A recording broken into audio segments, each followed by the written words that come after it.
All right. Once again, good afternoon, everyone, and welcome. I am Alan Tita. I'm the director of the Center for Women's Reproductive Health. We're very delighted to welcome and thank all of those who will join speaking today. I put it rapidly because our designated speaker, unfortunately, could not make it. But we're delighted to share important, hopefully useful information that the center has contributed to. And so first off, I want to bring up Dr. Samantha Martin, who is a postdoc in the Department of Obstetrics and Gynecology. Started with us just as COVID-19 was hitting. And before that was in with nutrition, also as a postdoc. So a number of years of postdoctoral work. Has submitted a number of grants, looking very promising, and is currently a faculty candidate for the department. So Samantha Martin to speak about interactions of chronic hypertension and dyslipidemia on adverse pregnancy outcomes. Welcome.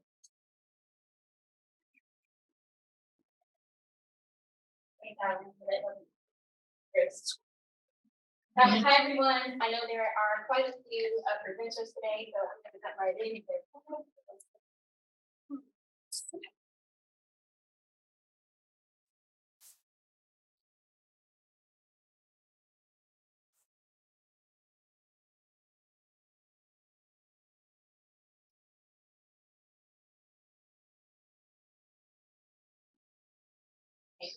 Thank you.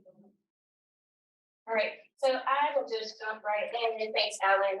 Again, so since this is the first time I've seen putting you as Alan, I did try COVID, so I've been somewhat courting the department for quite some time as a postdoc. I'm happy to announce that I'm a candidate, Alan said again. So I wanted to start with sort of an overall picture of what my research program will look like. I wanted to first thank the Comprehensive Women's Reproductive Health Clinic for this opportunity. And I recently was awarded the CTS KL2 Deep South Career Development Program. And so much of my talk is going to be focused on what that proposal is.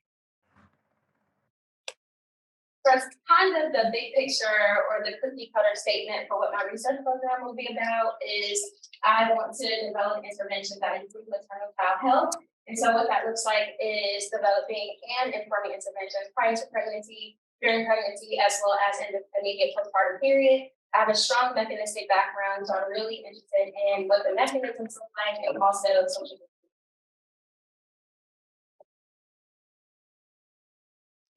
So the first step in getting that big cookie cutter sort of job done is finishing with KL2. And so just a little background is dyslipidemia. Dyslipidemia is a imbalance of lipids in the blood. And so that's either higher or lower than the lipid thresholds. Approximately half of all adults in the U.S. currently have dyslipidemia, and no surprise, given this audience, many of those adults reside right here in the southeast region of the country.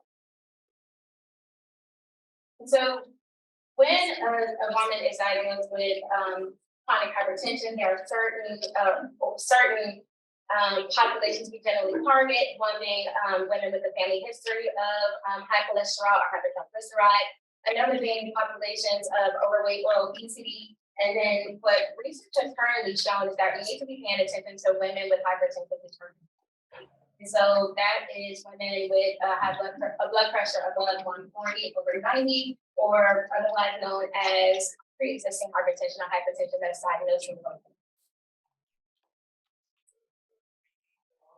And so there are a lot of implications for women who have chronic hypertension in pregnancy. And some sort of intermediate or immediate postpartum and things that happen in pregnancy is increased risk of preterm birth, smaller gestational age, neonatal death, and a couple others. Not only does a diagnosis of chronic hypertension have short-term risks, but there are also long-term risks of 10 years after pregnancy, including heart failure, stroke, coronary heart disease, and others.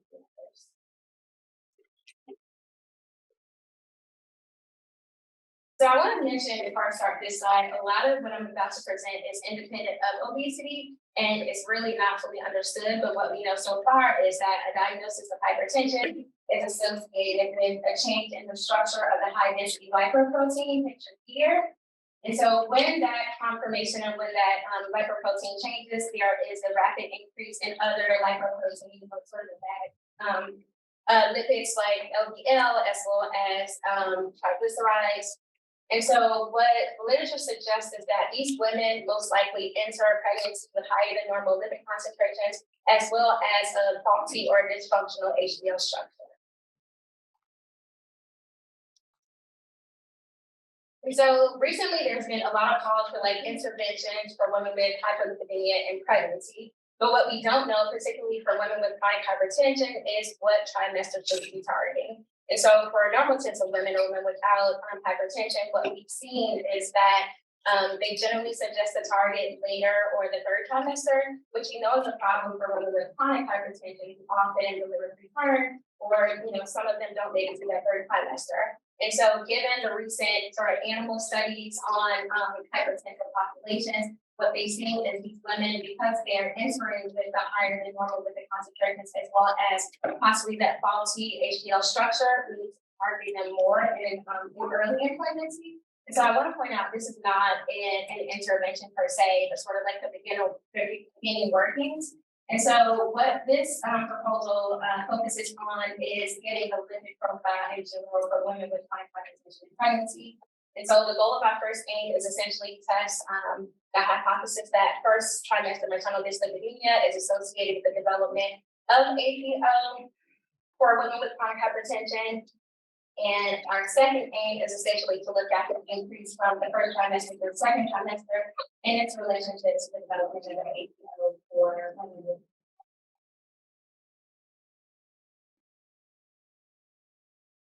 In terms of the experimental design, the KL2 study is an ancillary study to the chronic hypertension and pregnancy trial. I'm not going to spend a lot of time there because I'm sure everyone in this audience knows. I'm sure everyone in this audience knows all about CHAP, which is led by the incomparable Dr. Alan Tita. But unless I'm on Zoom under a rock, presentation. Unless you're living on a rock, I did give some background for CHAP. So CHAP is a large multi-center randomized controlled trial that was designed to test the benefits and harms of antihypertensive medication in pregnancy. I want to stop and give a small shout out because I know some of them are on the call. For the CHAP team, I am really honored to work with such an amazing team who are really careful and concerned about the research quality, but also really take care about the patients. And so kudos to the CHAP team. In terms of the inclusion criteria for the parent trial, we enrolled women who had either a due or non-diagnosis of chronic hypertension. Women who also had a viable pregnancy before 23 weeks gestation were enrolled. And so for the KL2 study design, we included those same inclusion criteria, but in addition to the CHAP parent study, we also included women who had a biospecimen in the biorepository for the first and the second trimester of pregnancy. And although CHAP is a multi-center randomized controlled trial, we're only looking at the women at the site. Our primary outcome, for the KL2 study is pregnancy outcomes, which I'll talk a little bit more about on the following slide. In terms of the exclusion criteria, we did use the exact same exclusion criteria as our parent trial. We also excluded women with a family history of cholesterol or hyperlipidemia, in addition to any woman that self-reported using statins or anything that controls lipids in pregnancy. So our primary outcomes for the KL2 is small gestational age, preterm birth, preeclampsia, onset hypertension, in addition to miscarriage and placental abruption and placental death.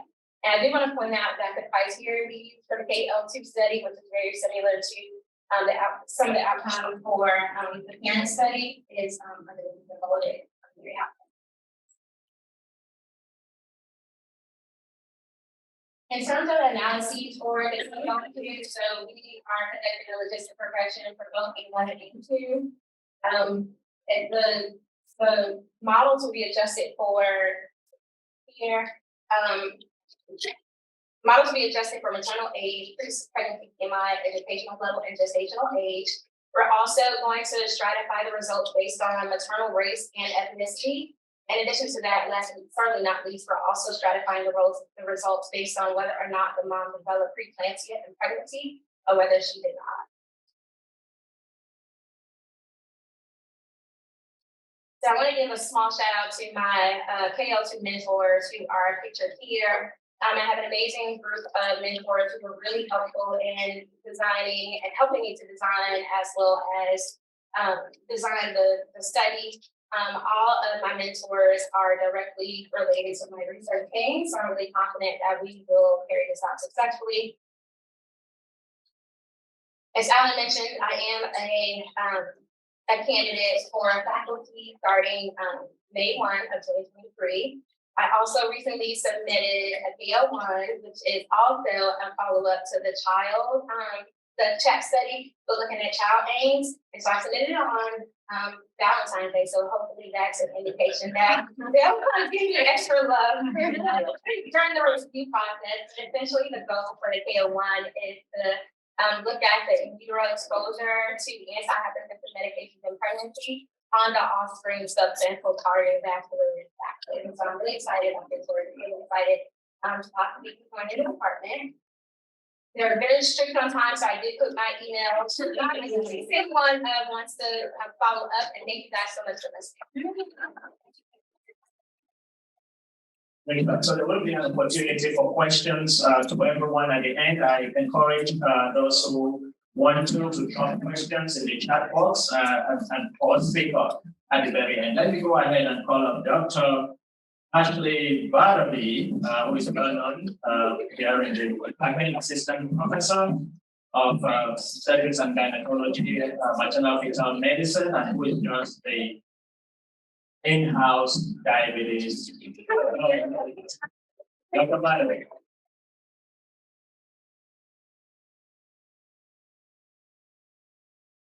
Okay, so this afternoon, I'm going to tell you a little bit about the MOMPAD trial.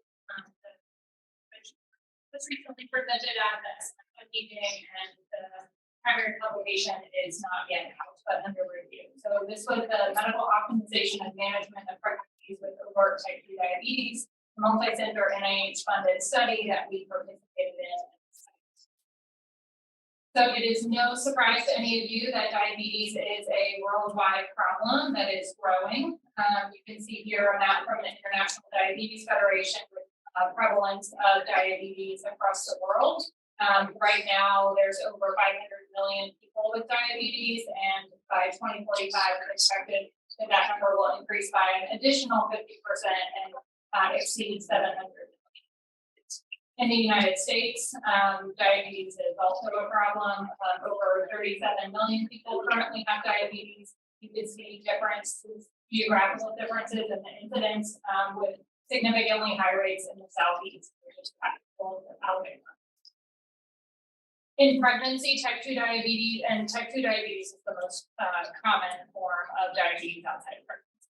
In pregnancy, type 2 diabetes complicates approximately 100,000 pregnancies each year, and comorbid type 2 diabetes increases the risk of maternal and neonatal complications. These listed here, previous studies have shown that they can occur in approximately 1 in 3 patients with type 2 diabetes, and we know that the key to mitigating some of these risks is achieving glycemic control.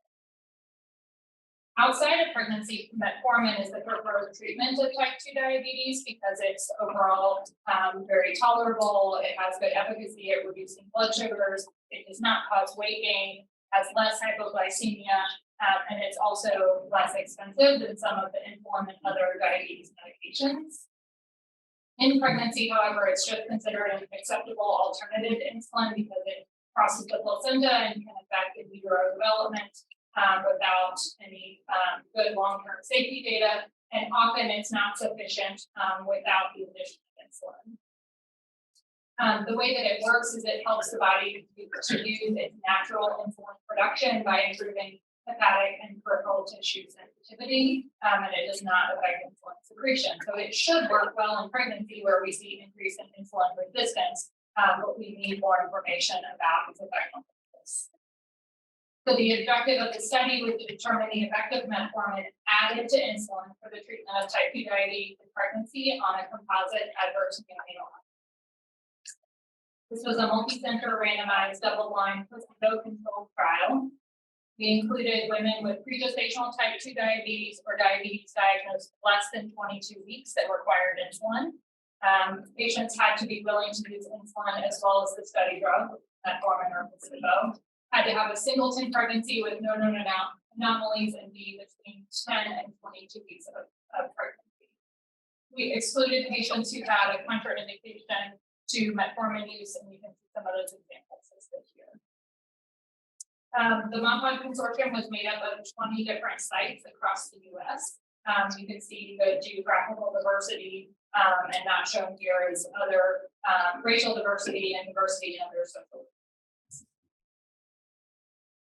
So women who were eligible and consented to participate in the study were randomized to receive either metformin 1,000 milligrams twice daily or an identical appearance placebo in a 1-to-1 ratio. And the primary outcome was a composite adverse neonatal outcome, which included having one or more of the complications listed here, which are known complications associated with diabetes. We initially planned to enroll 1,200 pregnant individuals in order to see a 40% reduction in the primary outcome, assuming a baseline event rate of 25%. Preliminary data on the first approximately 100 participants showed that the primary outcome was actually much higher than we anticipated, around 70%. And so the sample size was revised to a total of 950 pregnant individuals. During the study, we had 2 planned interim analyses for efficacy and utility. And at the time of the second interim analysis at 75% enrollment, the DSMB recommended stopping the study for utility. Over the course of the study, we screened 2,667 individuals and excluded 1,832. You can see the reasons for refusal in the pie graph on the left. I point out that a third of patients refused participation because they did not want to take metformin, some of whom had taken it in the past and had GI intolerance.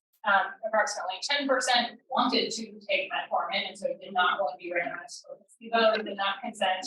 And actually a small percentage, only 4%, did not consent to participate because they didn't want to take insulin. So overall, we randomized 831 patients, and the modified intent to treat population was made up of 794 participants that took at least 1 dose of the study drug. And then finally, there were 768 who completed follow-up with the primary. So a total of 397 participants were randomized to the metformin and placebo groups, and you can see the maternal demographics shown here, which were similar for each of the variables presented. The average age was 33. About half of participants identified as Hispanic ethnicity, and then about 3/4 were married, had a high school education or more, and had Medicaid or insurance. Other baseline maternal medical and obstetric characteristics are shown here and were also similar between groups. You see that enrollment BMI was obese with average of 36. Enrollment gestational age, about half were enrolled at less than 18 weeks and half were enrolled at 18 to 23 weeks. The majority of patients, around 80%, were diagnosed with type 2 diabetes prior to pregnancy. Enrollment A1C was not well controlled at an average of 7.7% for both groups. About half of participants had used metformin previously, and approximately a quarter had chronic hypertension that was treated with medication. This bar graph shows the primary composite neonatal outcome as well as the components of that composite. You can see the incidence of each of the outcomes for the metformin group shown in yellow bars and placebo group shown in green bars. The composite on the far left, you can see was approximately 70%, as we saw with that kind of initial evaluation of the data, and much higher than we initially had anticipated based on previous publications. It was not different between the groups. with regards to the individual components of composite, the most common was neonatal hypoglycemia, neonatal hyperbilirubinemia, and large for gestational age. Of all of these outcomes, the only one that was different was large for gestational age, and that was lower in the metformin exposed group compared to placebo. Secondary outcomes were also mainly similar between groups. We saw maternal hypoglycememia occurred at approximately 20%. It was not different. C-section in approximately 60%. It was not different. Neonatal birth weight was lower for the metformin group compared to placebo, consistent with the finding of less LGA in the metformin group. And neonatal fat mass, although it trended towards less fat mass in the metformin group, it was not statistically significant. So in summary, we found that metformin added to insulin for the treatment of type 2 diabetes and pregnancy did not reduce the composite adverse neonatal outcome, but it did reduce LGA. It did not reduce C-section or any of the other secondary outcomes. But notably, it also did not increase the risk of SGA, which was found in another similar RCT called the MIGHTY trial. This was a RCT that was conducted in a few sites in Canada that looked at same intervention metformin versus placebo for an nearly identical population of insulin-treated type 2 diabetes. They had approximately 500 people, and they completed the study during the MOMPOD trial. They also found no difference in the composite adverse neonatal outcome. Their composite was a little bit less common than in MOMPOD. They also found less LGA infants, greater than 90th percentile and 97th percentile with metformin. But what was concerning was they actually found more SGA with metformin versus placebo. They found some maternal benefits, less weight gain, less insulin use, but overall concluded that we needed more information on SGA before we made any changes in practice. So putting these two trials together, I think overall we can conclude that there is a very high risk of adverse outcomes in this population. More studies needed to try to improve glycemic control of improved outcomes. And overall, the available data does not support the use of metformin for neonatal benefit for treatment of type 2 diabetes and pregnancy. Overall consideration of use should include an informed discussion regarding some of the unknown long-term effects of in utero exposure to metformin and kind of minimal benefit. And I'd like to thank all the sites, the data coordinating center, clinical coordinating center, the PI and bias, who was my mentor and continues to be. And thank you to all of you who helped enroll patients, who helped make sure that the study protocol was followed. We were number 4 enrolling in the study of 20 sites. So we contributed a lot of patients and were part of the success of this trial. I'll welcome questions at the end.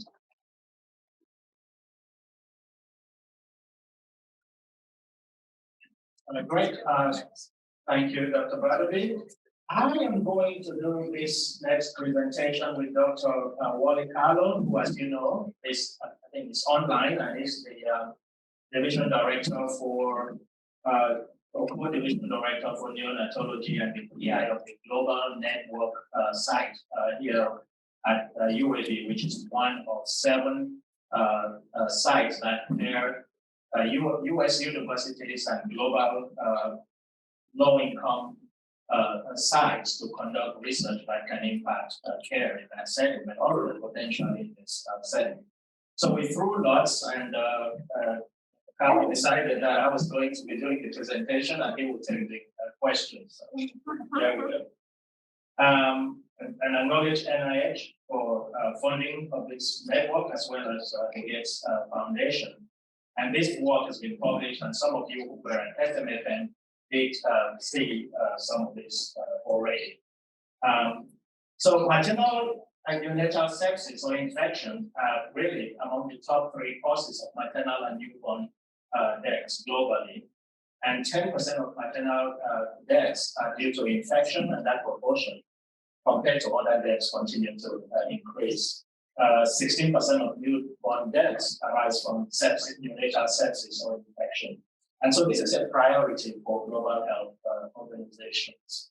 And building upon the CSOP trial that was was done here. We now use azithromycin for cesarean delivery to reduce maternal peripartum infections, 50% reduction, as well as importantly, readmissions, ER visits, and unscheduled visits before we measures potential cost savings in healthcare. So there was a test of concept, two test of concepts trial of oral azithromycin in low and middle income countries, 1 to 2 grams of azithromycin. The reason being that in those settings, you may not be able to manage IV lines as easily and potentially lead to infections. So is there a potential for an oral regimen to be beneficial? In addition, most births in many of these countries actually occur vaginally and contribute to the fall of infection and sepsis that lead to death. So one of these studies was done in the Gambia and suggested a reduction in maternal and neonatal infection. The other one of these studies was done in Cameroon with leadership from Dr. Subramanian, and they demonstrate potential benefits for the mother. So building upon these two, we evaluated the hypothesis that in mother, a single prophylactic dose of 2 grams of azithromycin given at the time of labor will reduce maternal sepsis, and then similarly, by extension, potentially have the same impact in the newborn. And this was conducted, therefore, within the NICHP Global Network that includes 7 countries in 4 continents shown here. And the inclusion criteria included women who were in labor in health facilities, so no home births, at least 28 weeks, having a live fetus based on a fetal monitor or tone detected, planning to deliver vaginally at the time of admission or at the time of conception. And we excluded those who had infections that would lead to antibiotics. There's some theoretical concern about arrhythmia and cardiomyopathy with azithromycin, and so those were excluded if known. And then allergy to azithromycin or macrolides as well as recent use of these antibiotics. Now, if the women came in and were already in advanced labor, then they were excluded. And advanced labor was defined in some places, in fact, in most places, as being above 6 centimeters dilated, and in 2 as being at least 10 centimeters dilated. So, use usual procedures for intervention and masking, so 2 grams versus an identical placebo and the usual randomized sequence certified by site. And this is a summary of the trial. So again, 8 sites in 7 countries, there are 2 sites in India, randomized to azithromycin placebo, with primary outcome obviously being maternal sepsis, 1 or 2, second primary outcome, intrapartum neonatal sepsis. So we operationalized a new definition of maternal sepsis by the World Health Organization that takes into consideration only clinical findings, so no laboratory findings. Now, if we had laboratory findings, we took that into consideration as well as part of that indication.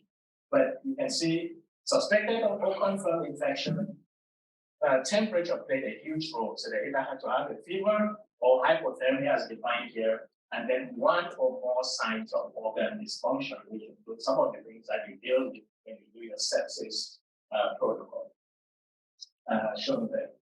And then obviously suspected infection had to go with some of the common infections that we see in pregnancy and well-defined and monitored in this population. So including the usual obstetric infections, but also pyelonephritis. The neonatal sepsis was based or defined according to WHO criteria as well as problem of possible serious bacterial infection, pneumonia or meningitis, and this is the definition of serious bacterial infection. Also, then clinical and temperature also playing the pivotal role, and then some of the other clinical findings. A lot of number of secondary outcomes well on those, and importantly, since temperature plays such a huge role, we had to come up with some minimal guidelines around how to monitor temperature in these patients prior to discharge from the hospital, and that's sure. Sample size 34,000 based on some criteria here, assuming infection rates as low as 30% and newborn infection rates as low as 8%, really conservative. And an interim analysis that was done after 70% of the population had primary outcomes, but already about 86% of the anticipated sample size enrolled. The Data Safety and Monitoring Committee decided to stop the trial for maternal benefit without any evidence that there was going to be any implications for the newborn if the trial was stopped. So what did we find? This is amazing. Within a 2-year period, until less than a 2-year period, 44,000 patients screened in the middle of COVID. At these standards, we had to pause briefly at some point, and 29,478 randomized to Azithromycin or placebo, with 99% or more of follow-up of the newborns up to 28 weeks, up to 28 days after delivery, or 6 weeks after delivery for the mother. And I just wanted to emphasize 98% were documented directly observed took the complete dose of the intervention. And you can see the baseline characteristics here. The Asian sites enrolled more than 50% of the population. Other demographics that are similar to what we would expect with pregnant parents being about 40%. Prior infection, any infection, about 5%. And then labor induction occurring in about 18% of the population. And then we defined a high-risk schedule for randomization, taking into consideration labor of at least 18 hours prior to randomization with the brain rupture, or at least 8 hours as a high-risk program, similar, approximately 8 to 9%. Then for just other information that occurred after randomization, 14% on average cesarean delivery, and see a very high rate of use of antibiotic prophylaxis. It's populated and vaginal effects. 14% during labor and another almost 40% after, so more than 50%. But additional antibiotics for some reason. And then those who subsequently developed or met that criteria for high risk prior to delivery, approximately 13%. So quickly through the findings here, 33% reduction in maternal sepsis death, favor of the Azithromycin intervention. Here this corresponded to a number needed of 1 in 125. So 125 would prevent one of these outcome results, mainly driven by maternal sepsis. You can see a 35% reduction from 2.3 to 1.5%.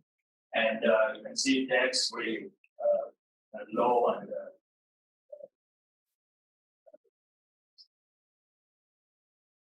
similar. You can look at specific maternal infections here, and very few cases of coronavirus.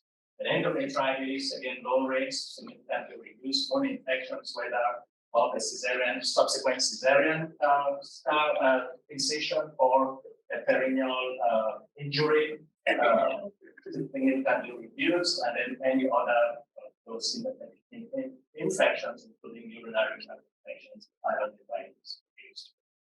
And then resource use also lower in those who got Azithromycin intervention, similar to what we've seen before.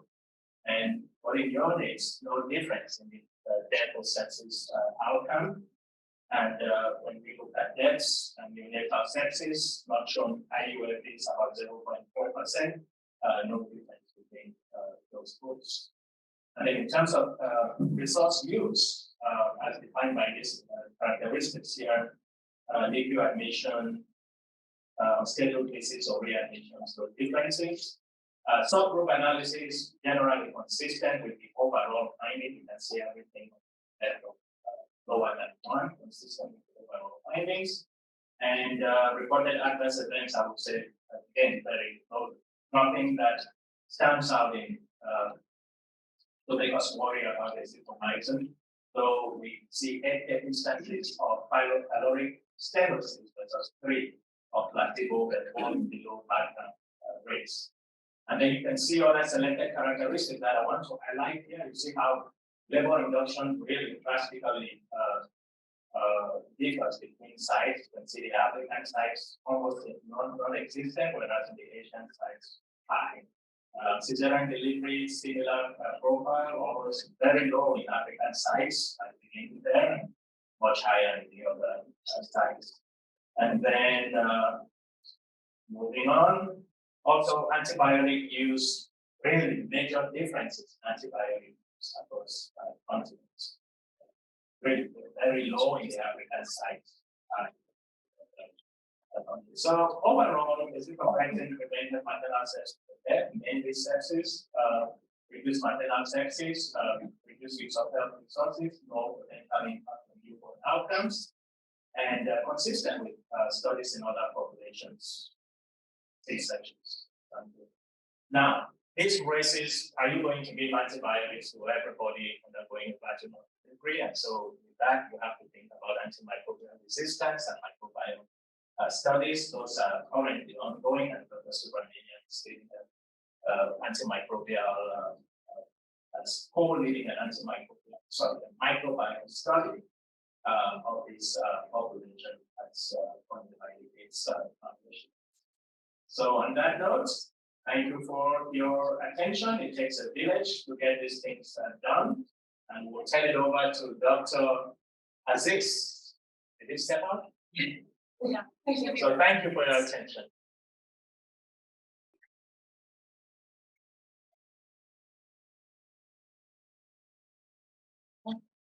So take a bit of a pause. Next and lastly will be Dr. Azziz, who is going to present on indirect and intangible version of PCOS and advocacy on this level.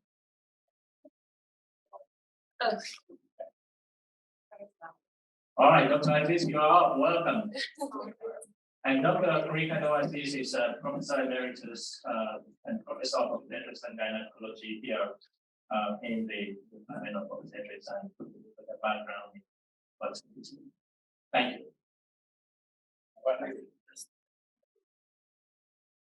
Good afternoon. Hopefully we have not seen these without advance. I'm going to talk about a project that is ongoing, and some of the residents have been involved in some of this, so I will continue to talk about it. The study is supported by PCOS Challenge and Foundation for Research and Education Excellence. So just to bring you back, the first study actually ever published on the prevalence of polycystic syndrome was actually here at UAB in 1998. This is a follow-up study that we did in 2004, the more complete study. And so at that time, we found that in unselected women undergoing a preborn physical, about 6.6% have PCOS by the NIH 1990 criteria. That's the classic PCOS group, right? 8% of African American women have PCOS. 4.8% of white women have PCOS. Difference didn't quite reach significance, but again, the total number of the study was 400, so it might have been shorter. I think what's important for you to know is that actually before we reported that 1998 original study here at UAB, we also had no clue really whether PCOS was common or not. In fact, most of us in the field thought that PCOS was very uncommon. We just saw it here. We see a lot of rarities at UAB. But in fact, after that, in these studies in the world, this actually turns out to be a very prevalent disorder, affecting about 1 Now, we need to understand the economic burden of polycystic syndrome, because it isn't enough to know how many women are affected. Really, what is the cost of taking care of the disorder from a public health perspective? And understanding the economic burden of the disorder, any disorder, will allow for new policy and funding decisions around things like strategies, educational programs, research funding, healthcare, and so on.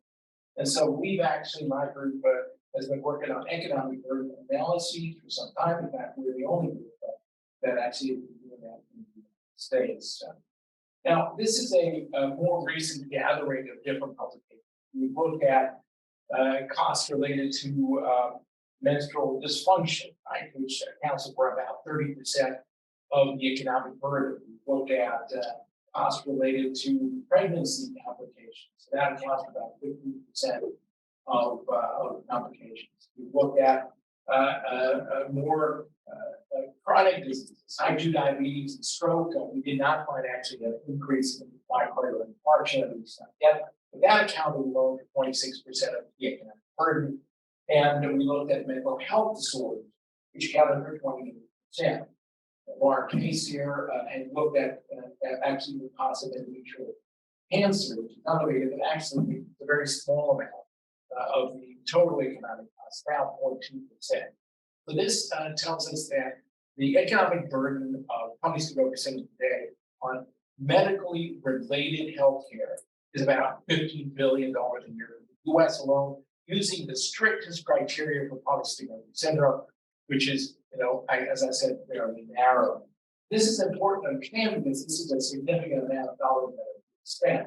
One of the things that our studies have demonstrated is that really it only takes 1%. So 1% of this total cost of $15 billion should be spent on diagnosis of these patients. Right? So diagnosing these patients is extraordinarily cost effective relative to the costs of the morbidities of these individuals if they go untreated.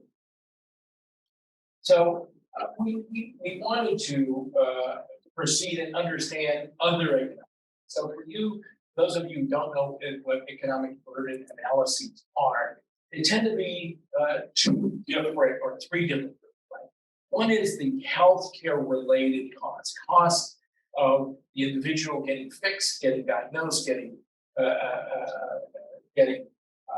treated in a healthcare setting. Those are called medically related costs, healthcare related costs, whatever.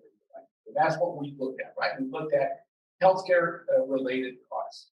The second type of economic burden is that related to indirect costs.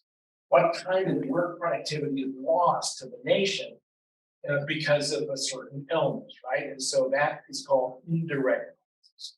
The last one is called intangible costs. Intangible costs really encompass those costs related to a quality of life. If the individuals are unhappy or their quality of life is lower, how is that impacted? How do we translate that into costs? So again, medically related costs, indirect costs related to work, intangible costs related to quality of life. Now, nobody has actually done that study, and so we began to work in collaboration with policies over the PCOS Challenge, the National PCOS Association. This is a very large advocacy group based out of Atlanta, Georgia. They have about 40,000 members on their electronic online kind of communication. They have lots of organization partners, and they have about 108,000 followers on social media. So this is a very powerful group internationally and nationally relating to PCOS advocacy.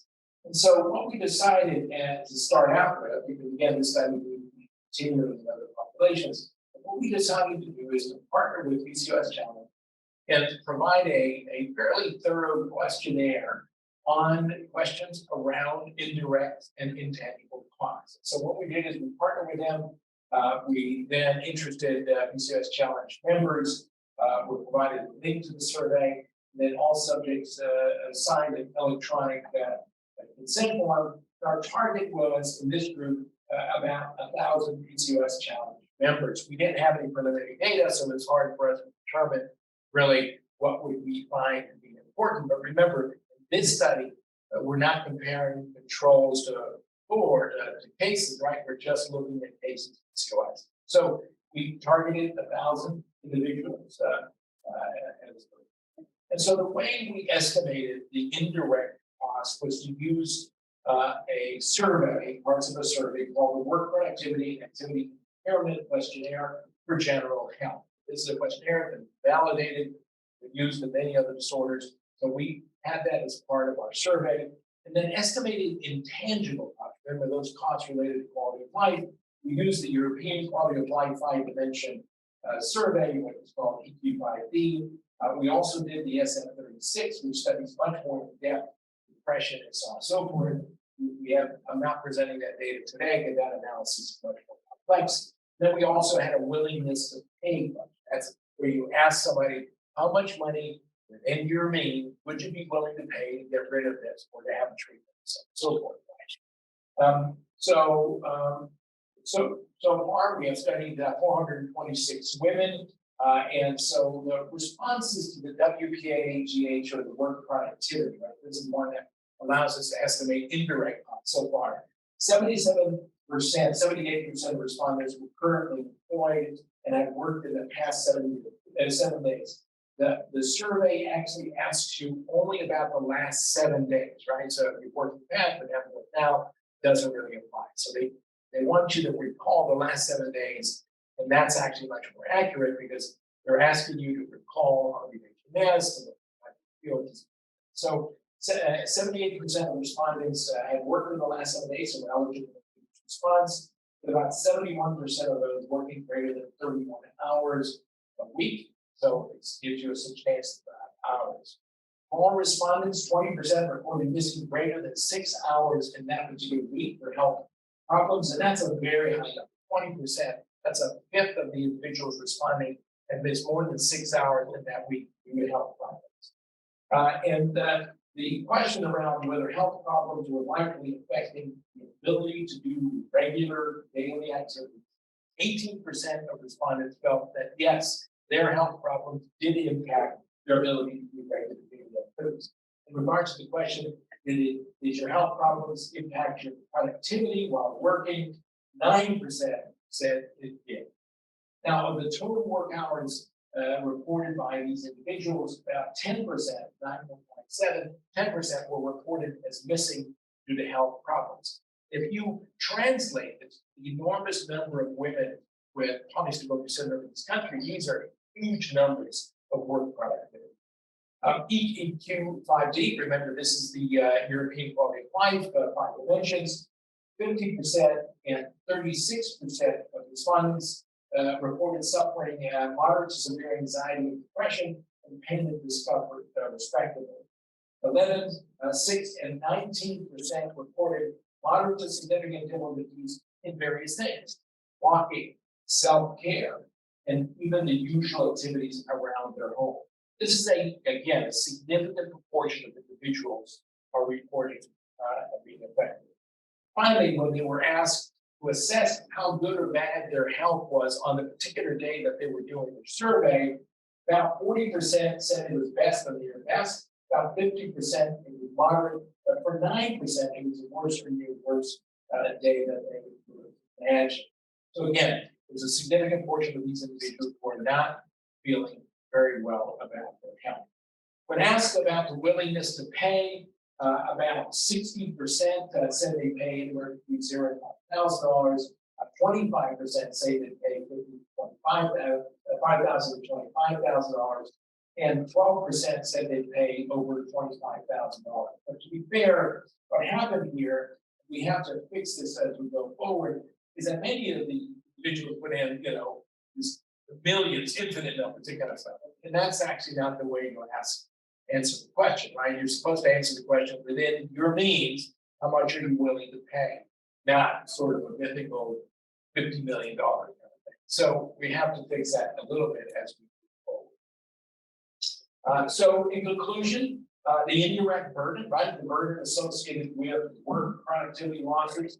So due to health problems in the prior 7 days of the individuals that we surveyed, 10% of total hours worked had been missed due to health, and 20% of respondents reported missing more than 6 hours in that week. That's almost an entire day.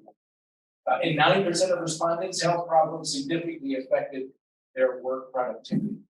We're looking at intangible burden of PCOS, right? The one related to quality of life. About 50% or so of study subjects reported significant anxiety, depression, and 20% moderate to significant difficulty with their usual activities.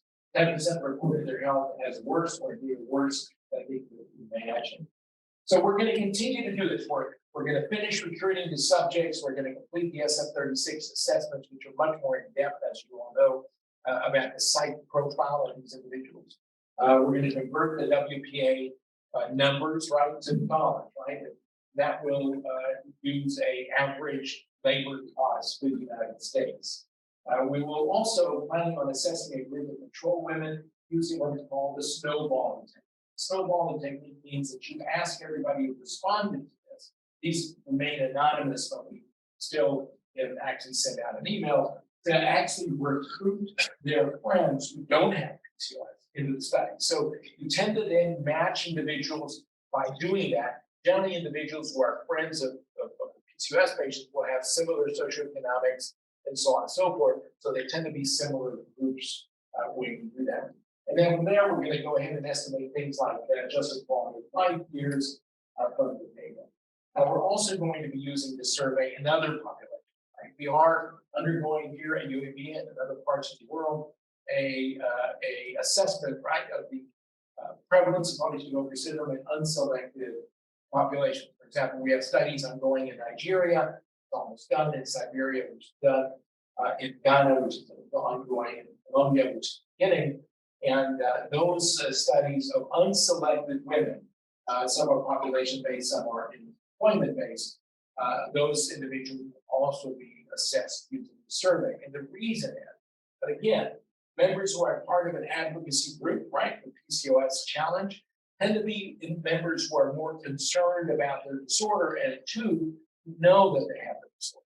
But again, results have to be taken into consideration around that. And I wanted to thank my collaborators, Shaoti, CEO and founder of PCOS Challenge, along with William Patterson, who directs a lot of the communication, by Olivia Bilal and get us Surabi to MPH students at NYU and School of Health, School of Medicine at UCLA. So thank you very much for your attention. Great, so we'll stop sharing and open it up for questions. Any questions in the room? Yes, go ahead.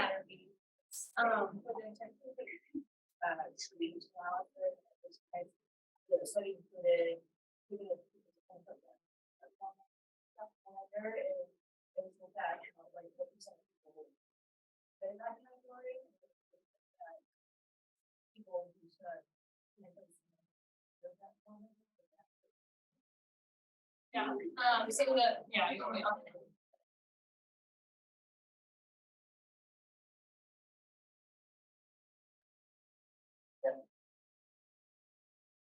for those of you online, the question was related to the MONPOD trial, with question about compliance with study medication, and if patients, you know, maybe took one pill of metformin, really that's not going to make an impact. So we did at each of the study visits look at compliance with study drug in general. It's a blinded study, and ask patients, did you use it all of the time, which I think was like 90 to 100% of the time.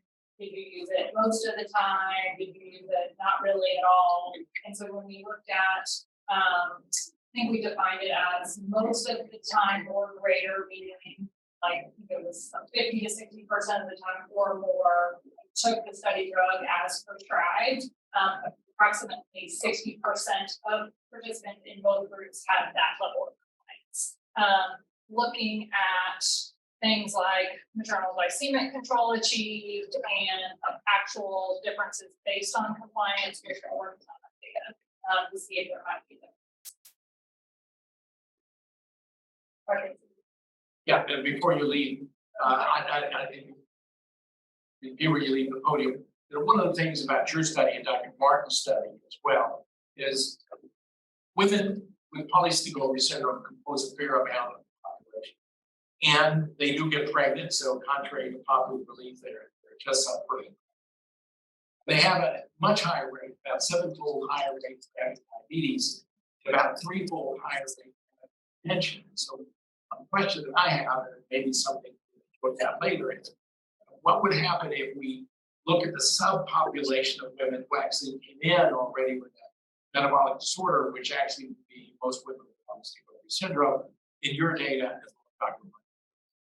Yeah, and I think we did collect, I'll have to go back to the data forms. I think we did collect who had a diagnosis of PCOS in addition to their type 2 diabetes or diabetes diagnosed at less than 22 weeks.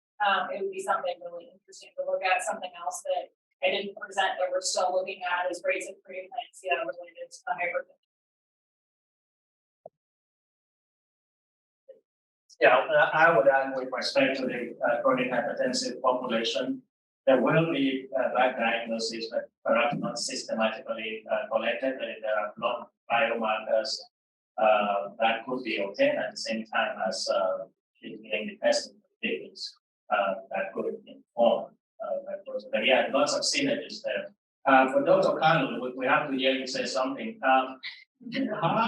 What opportunities are there to partner with you on secondary analysis using this global network database? Yeah, Dr. Tita, that's a great idea.